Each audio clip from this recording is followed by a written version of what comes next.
Todo mundo sabe que a política externa do governo dos Estados Unidos é profundamente hipócrita e baseada em dois pesos e duas medidas. No entanto, quando você observa o que os Estados Unidos fazem na América Latina, o nível de desonestidade e enganação é realmente de tirar o fôlego. Hoje, vou mostrar como o governo de Donald Trump está apoiando um dos políticos mais corruptos do mundo, um oligarca colombiano que tem ligações muito próximas com cartéis de drogas e grupos paramilitares. Isso já foi admitido por agências de inteligência dos Estados Unidos. Não é controverso dizer isso, e mesmo assim o governo Trump o defende ferrenhamente, enquanto ao mesmo tempo o governo dos Estados Unidos está iniciando mais uma tentativa de golpe na Venezuela, tentando derrubar o presidente de esquerda da Venezuela, Nicolás Maduro, com base em acusações, sem nenhuma prova, de que Maduro estaria supostamente ligado a cartéis de drogas, enquanto, mais uma vez, o governo dos Estados Unidos defende ativamente alguém que o próprio governo dos Estados Unidos sabe que trabalha diretamente com cartéis de drogas no país vizinho da Venezuela, a Colômbia. Mas, é claro, a diferença é que Maduro é um líder de esquerda que é aliado próximo da China e da Rússia, e ele se opõe ao imperialismo dos Estados Unidos e à interferência dos Estados Unidos na América Latina, enquanto, na vizinha Colômbia, o governo dos Estados Unidos apoia um oligarca corrupto, multimilionário e de direita, que é aliado dos Estados Unidos há muito tempo, apesar do fato de ele trabalhar com cartéis de drogas há décadas. Então, quem é exatamente essa pessoa? Hoje vou falar sobre Álvaro Uribe, que é ex-presidente da Colômbia, um aliado ferrenho dos Estados Unidos de direita, e que tem uma relação especialmente próxima com Donald Trump e o Partido Republicano. E, neste mês de julho, a Colômbia passou por um terremoto político depois que um tribunal considerou Uribe culpado de suborno, um dos seus muitos crimes. Esse processo contra Uribe, que é o político mais poderoso de todo o país, foi chamado de o julgamento do século na Colômbia.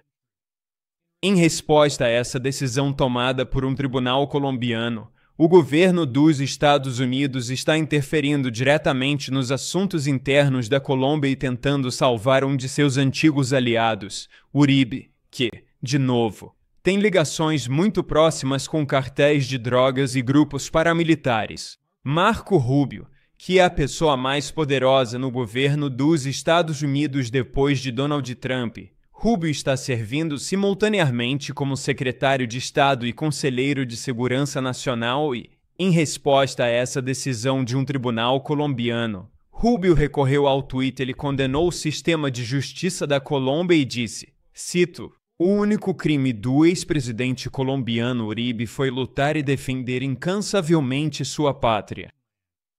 A instrumentalização do poder judiciário colombiano por juízes radicais criou um precedente preocupante. Fim da citação. Agora, antes de tudo, por que o governo dos Estados Unidos está se envolvendo em um caso interno? Isso não envolve ninguém dos Estados Unidos. Isso é uma interferência descarada. Mas a hipocrisia é ainda mais chocante quando você percebe que o governo dos Estados Unidos sabe há décadas que Álvaro Uribe trabalha de perto com os cartéis de drogas mais notórios do mundo. Isso foi admitido lá em 1991 por uma das principais agências de inteligência dos Estados Unidos, a Agência de Inteligência de Defesa, a DIA. Ela admitiu que Uribe, abre aspas, trabalhava para o cartel de Medellín, fecha aspas, e era, abre aspas, amigo pessoal próximo de Pablo Escobar, fecha aspas. Agora, Pablo Escobar é o traficante de drogas mais famoso da história do mundo. A Netflix até fez uma série famosa sobre ele chamada Narcos, que fez muito sucesso nos Estados Unidos. E dentro da Colômbia, um dos aliados políticos mais próximos de Pablo Escobar era esse ex-presidente de direita, Álvaro Uribe, que também é um dos aliados mais próximos dos Estados Unidos. Embora eu deva também ressaltar que o filho desse notório traficante, Juan Pablo Escobar, escreveu um livro no qual detalhou como seu pai trabalhou para a CIA. E isso era um fato bem estabelecido. O traficante de drogas mais famoso da história trabalhou de perto com a CIA e as agências de espionagem dos Estados Unidos. Mas, sinceramente, isso é só a ponta do iceberg das evidências que ligam esse aliado próximo dos Estados Unidos a cartéis de drogas e grupos paramilitares. A Associated Press, o mais tradicional de todos os veículos de mídia tradicionais, noticiou em 2018, citando telegramas desclassificados do Departamento de Estado dos Estados Unidos, que Álvaro Uribe, o político mais poderoso da Colômbia, tinha laços estreitos com os cartéis de drogas colombianos. O artigo destacou que, nos anos 1990, a Embaixada dos Estados Unidos foi informada de que Uribe era primo da notória família criminosa colombiana, os Ochoa, e que eles estavam usando o dinheiro do tráfico para financiar suas campanhas políticas. Ele foi governador do seu estado, depois senador, e então se tornou presidente do país. Quero dizer, há montanhas de evidências ligando Uribe aos cartéis de drogas. Outro exemplo ocorreu em 2013, quando um parente próximo de Uribe se declarou culpado de tráfico de drogas. A ex-namorada do irmão de Uribe, Jaime, que é mãe de duas sobrinhas de Uribe, chamada Dolly Cifuentes Villa, se declarou culpada nos Estados Unidos e sua organização criminosa foi acusada de traficar 30 toneladas de cocaína para os Estados Unidos em nome do notório cartel de Sinaloa, do México, e supervisionar operações de lavagem de dinheiro com o líder do cartel, El Chapo Guzmán, provavelmente o segundo traficante de drogas mais famoso do mundo, depois de Pablo Escobar. Mas isso não é tudo. A corrupção e os crimes vão ainda mais fundo, porque, além de estar intimamente ligado aos cartéis de drogas, Álvaro Uribe também tem ligações muito próximas com grupos paramilitares e isso é um eufemismo. Na verdade, esquadrões da morte. Isso também é sabido desde os anos 1990. A Associated Press, o veículo de mídia mais tradicional dos Estados Unidos, noticiou em 2011 que um chefe paramilitar colombiano preso acusou Uribe de patrocinar seu grupo armado ilegal. Em um depoimento em vídeo, ele disse que organizou uma milícia que operava a partir da fazenda que pertencia à família de Uribe, no estado colombiano de Antioquia, no noroeste, em 1996, quando Uribe era governador desse estado colombiano. E depois ele se tornou senador, e então virou presidente. Esse não é, de forma alguma, o único indício que mostra isso. Em 2018, o National Security Archive, sediado na Universidade George Washington, nos Estados Unidos, entrevistou várias pessoas que trabalharam na fazenda da família Uribe, e elas disseram exatamente a mesma coisa. Eles relataram que uma fazenda pertencente a Uribe e outros membros de sua família era a base operacional de um grupo paramilitar mortal, segundo 3 ex-funcionários que disseram que a família Uribe, e especialmente o irmão do ex-presidente, Santiago Uribe, tinham uma relação próxima e amigável com o líder dos 12 apóstolos, que era um esquadrão da morte. Quer dizer, de novo, grupo paramilitar é um eufemismo. Era um esquadrão da morte, sem rodeios, que assassinava pessoas que os oligarcas de direita na Colômbia não gostavam, ativistas, políticos de esquerda, defensores indígenas da terra, qualquer um que atrapalhasse os interesses comerciais deles, das grandes corporações agrícolas, dos cartéis de drogas. Eles simplesmente executavam essas pessoas em nome dos oligarcas de direita que dominam a política colombiana. E eu realmente preciso enfatizar que os crimes cometidos por Uribe com o apoio do governo dos Estados Unidos são de arrepiar os ossos. Em 2023, o exército colombiano foi obrigado a pedir desculpas formalmente porque, agora, pela primeira vez na história, a Colômbia tem um presidente de esquerda, Gustavo Petro, e ele queria justiça para as vítimas do exército colombiano e desses grupos paramilitares apoiados por políticos de direita como Uribe. Por que eles pediram desculpas? O que aconteceu? Isso é conhecido como o escândalo dos falsos positivos na Colômbia. Falsos positivos. E nesse escândalo, o exército colombiano executou milhares de civis inocentes e depois os vestiu com uniformes de guerrilheiros de esquerda das Farc, que é um grupo socialista revolucionário que, por décadas, lutou contra o governo colombiano. Então, nos anos em que Álvaro Uribe foi presidente, de 2002 até 2008, o exército colombiano matou 6.402 civis e depois os vestiu com uniformes, alegando falsamente que eram guerrilheiros de esquerda para aumentar sua taxa de mortes. Esses são os tipos de crimes horríveis que eram constantemente cometidos pelo regime colombiano quando Álvaro Uribe foi presidente, de 2002 a 2010.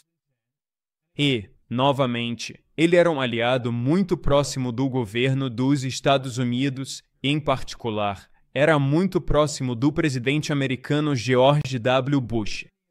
E a maior ironia de todas é que o governo dos Estados Unidos elogiou Uribe como seu aliado leal na chamada Guerra às Drogas. Quer dizer, não dá para inventar uma coisa dessas. Um dos políticos mais notoriamente corruptos e ligados ao narcotráfico do mundo foi retratado por Washington como o garoto propaganda da guerra às drogas. E é por isso que não surpreende nem um pouco ver que hoje, o governo Trump está mais uma vez defendendo fortemente esse ex-presidente, Álvaro Uribe, conhecido por seus vínculos com cartéis de drogas e esquadrões da morte, e se intrometendo nos assuntos internos da Colômbia. Porque isso também está intimamente ligado à política interna da Colômbia e ao fato de que, em 2026, haverá uma eleição presidencial no país, e o governo dos Estados Unidos está se intrometendo nos assuntos colombianos para tentar impedir que o atual presidente de esquerda, Gustavo Petro, permaneça no poder. E logo após ele vencer a eleição, o governo dos Estados Unidos vem se intrometendo nos assuntos internos da Colômbia para tentar desestabilizar Petro e impedir que ele governe. Na verdade, em junho de 2025, jornalistas expuseram uma tentativa de golpe contra Petro por parte de seu ex-chanceler corrupto, que foi substituído por Petro, e desde então ele vem travando uma guerra política contra o presidente. O nome dele é Álvaro Leiva. E em gravações vazadas obtidas por jornalistas, ele admitiu que estava tentando conseguir apoio do governo dos Estados Unidos, incluindo Marco Rubio, para realizar um golpe e derrubar o presidente de esquerda, Petro. E desde o início do mandato de Petro, Marco Rubio vem atacando constantemente o presidente colombiano de esquerda, inclusive quando Rubio era apenas senador, especialmente agora que Rubio é secretário de Estado dos Estados Unidos e assessor de segurança nacional. Ele vem criticando Petro constantemente, especialmente porque Petro tem sido muito vocal na defesa do povo palestino, o que irritou bastante os Estados Unidos. E novas eleições na Colômbia estão chegando em 2016, então outro motivo pelo qual Marco Rubio está interferindo descaradamente na política interna da Colômbia é que ele está tentando favorecer a direita colombiana. Agora, a Colômbia é o exemplo mais escancarado da hipocrisia, dos dois pesos e duas medidas, da corrupção e da criminalidade da política externa dos Estados Unidos na América Latina. Mas há exemplos. Quero dizer, antes de tudo, essa é uma região onde os Estados Unidos intervieram militarmente em quase todos os países. O governo dos Estados Unidos apoiou dezenas de golpes militares contra líderes de esquerda democraticamente eleitos na região, E muitos desses regimes autoritários de direita que foram apoiados pelos Estados Unidos, na prática, eram regimes fantoches dos Estados Unidos e frequentemente estavam muito ligados a cartéis de drogas, usando o tráfico de drogas para financiar suas operações.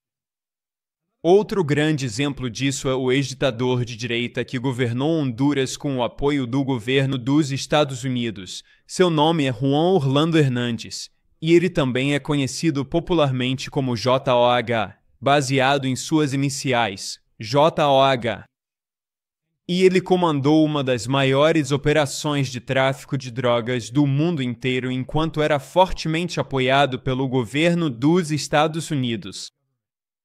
Juan Orlando Hernández foi um aliado especialmente próximo de Donald Trump durante seu primeiro mandato como presidente, de 2017 até 2021.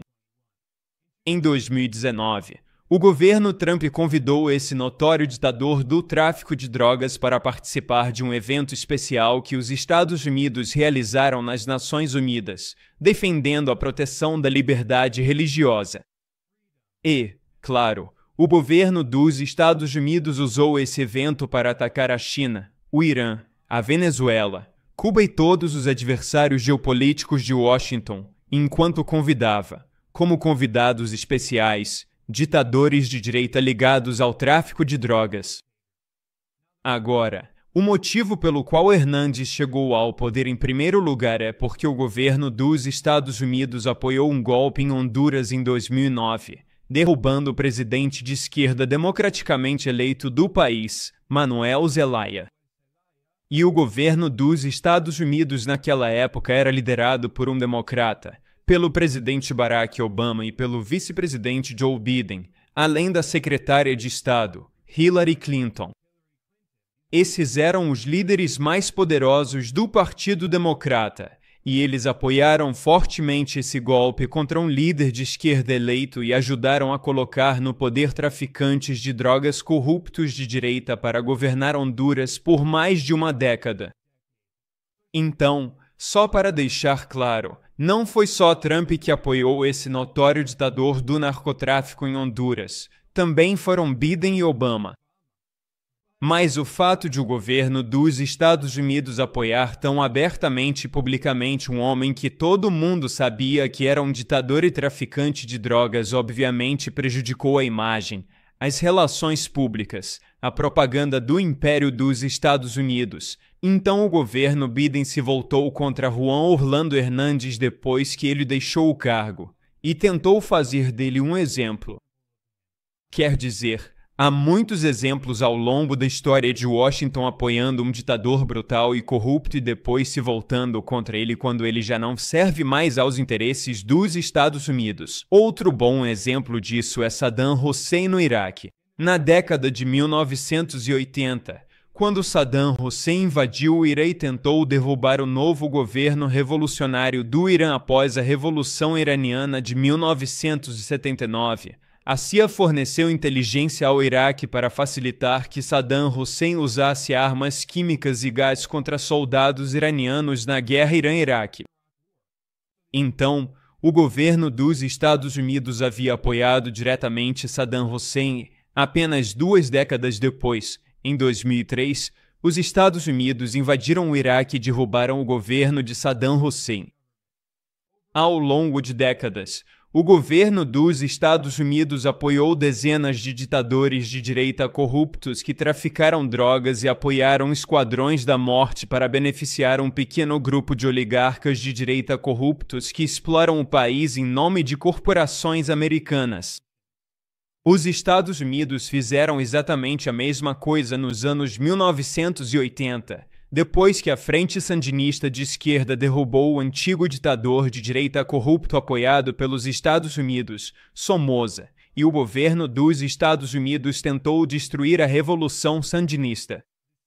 Assim, nos anos 1980, a CIA apoiou notórios esquadrões da morte de extrema-direita conhecidos como Contras, que significa contra-revolucionários em espanhol. E os Contras, com o apoio da CIA, não só assassinaram funcionários do governo nicaragüense e incendiaram escolas e hospitais, como também traficaram drogas. E isso foi exposto pelo jornalista norte-americano Gary Webb em vários artigos que ele publicou, e depois, de forma famosa, em seu livro Dark Alliance, The CIA, The Contras, and the Crack Cocaine Explosion. E a carreira de Gary Webb foi destruída por expor como o governo dos Estados Unidos apoiou esses traficantes de drogas para financiar sua guerra de terror contra os sandinistas na Nicarágua.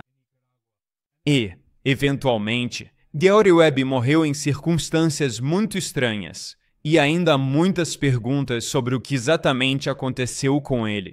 Então, agora que eu forneci todo esse contexto histórico mostrando como, por décadas, o governo dos Estados Unidos apoiou vários ditadores de direita corruptos e traficantes de drogas na América Latina, deveria estar claro quão insana e hipócrita é a acusação do governo Trump ao afirmar absurdamente que o presidente de esquerda da Venezuela, Nicolás Maduro, seria supostamente um chefão do tráfico, e agora o governo Trump está lançando mais uma tentativa de golpe na Venezuela. O governo Trump enviou vários navios de guerra e mais de 4.000 soldados americanos para perto da Venezuela, ameaçando o país, usando como desculpa o chamado tráfico de drogas, o que, como mostrei hoje, é completamente absurdo. Mas essa é a desculpa que o governo Trump está tentando usar para justificar a intervenção dos Estados Unidos para derrubar o governo de esquerda independente da Venezuela.